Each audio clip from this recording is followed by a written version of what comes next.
Save a Fox was founded on the principles that we want to give captive bred wildlife specializing in foxes the opportunity to find a home, which is properly set up for them, properly ready for them, and to educate people about not only the plight of fur farm foxes, but also the epidemic, I suppose, of people seeing exotics like foxes on Instagram and TikTok and deciding they want one. These animals are then purchased from breeders who don't care who they go to, where they go to, whether it's a legal state or an illegal state, they just want your money. And then we're ultimately the ones that end up taking those foxes, or those foxes get euthanized. So we want to educate people about what it's really like to keep a fox, where you can actually keep a fox, where you can't, what you need, what diet they need. They're expensive. You know, their veterinary care is probably 1.5 times that of a domestic animal for basic procedures. So that's a big part of our mission. We also take foxes from hoarding situations, cruelty and neglect. We take pet surrenders as well. We were founded in 2016. We became a 501c3 in 2018. Last year alone, we rescued over 70 foxes. So probably in total in that time, well over 200 foxes have been saved and found homes or become permanent residents here at Save a Fox. They go to private homes, they go to wildlife rehabs, they go to education centres, they go to other rescues and sanctuaries.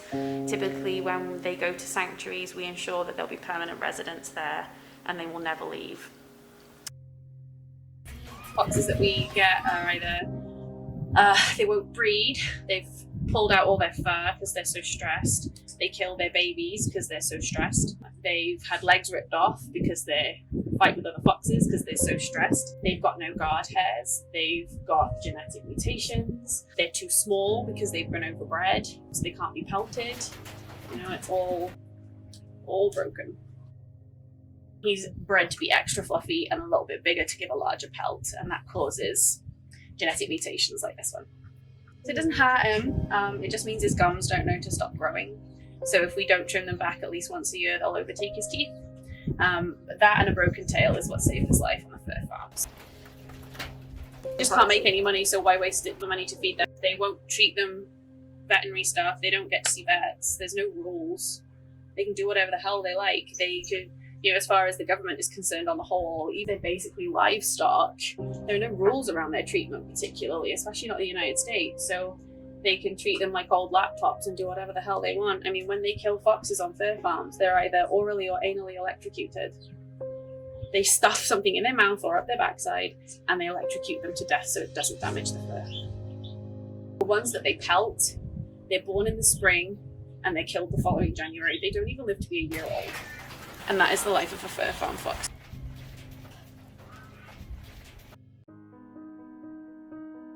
We try and bring them out of their shells here, and then we try and find them the best home we possibly can, where all being well, they'll stay forever.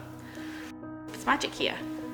It is magic. There is just something about when you are here, whether it's visiting, whether it's, volunteering, whatever capacity, and you spend time around the foxes just to watch them play and know where they've come from, know what could have happened to them, and see how they are. I mean, the fur farm foxes, the first time they put their feet on the ground, some of these guys are 4 or 5 years old. They've lived in a cage that's too small for words, that they can just turn around in, that's totally wire. So they have nothing comforting, nothing where they can do their natural behaviors. So to watch them get their first toy, get their first treat, run for the first time, dig, jump, pounce, wrestle, it's just nothing in the world like it. There is nothing in the world like it. Building a bond with the foxes.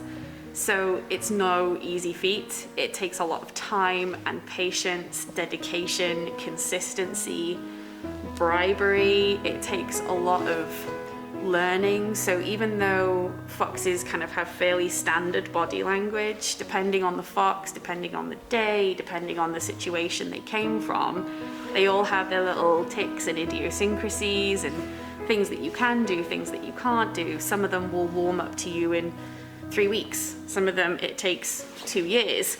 when you break through that shell and that fox is like, oh my God, it's you, I'm happy to see you. It's magic. It is just magic. Rescue is hard. If anyone ever tells you it's sunshine and rainbows, they're lying. It is hard. It is the most fulfilling and sometimes soul-destroying thing you will ever do. Last year was particularly difficult for us. We lost Mouse in November. We lost Tonya at the start of the year.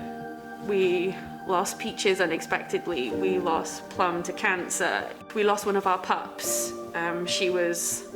She came to us at 10 days old. She lived for 4 days and she died. Her tail had been chewed off and she went septic, and there was nothing we can do, and she died at my hands. And so there are extreme ups, but there can also be soul-destroying lows, and it is hard. 98% of people, foxes are not for you. You must build your life around them. You can't change them to fit you, it's entirely the other way around. Please do your research. Please volunteer at a rehabber or a rescue. Get hands-on experience. Understand if they really are right for you. Because what you see on Instagram, Facebook, TikTok, Twitter, YouTube is maybe 3% of what is actually caring for a fox. And then they end up here. And we only have so much space, and so do the other rescues that we work with. Our resources and our space is not unlimited, and we have to say no sometimes. And if these foxes are in illegal states and they're seized by the DNR, we maybe get to pull 1 in 50. The others end up dead because someone didn't do their research, because someone just wanted a pet